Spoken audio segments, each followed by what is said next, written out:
Assalamualaikum dan salam sejahtera. Saya Nasir daripada Nadicom Digital Sdn Bhd. Banyak kali pertanyaan ni ditanyakan pada saya lagu mana nak buat safe bill bagi sewa rumah.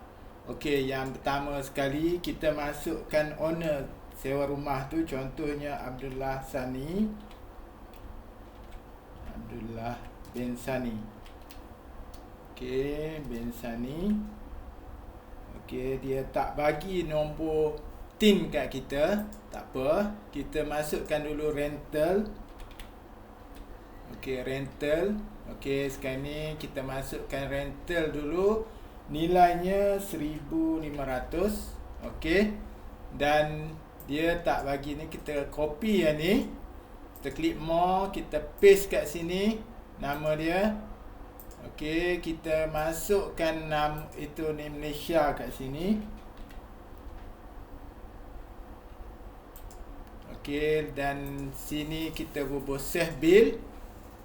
Dan nombor TIN dia tak bagi, kita ambil general public. Okey, sekarang ni cuma kita nak kena tukar kat clarification ni. Kita kena tukar jadi 04. Okey, kita save. Dan kita boleh klik my invoice, submit my invoice.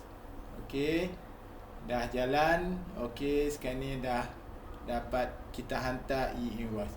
Saya rasa cukup sekadar tu dahulu. Wallahualam. Assalamualaikum warahmatullahi wabarakatuh.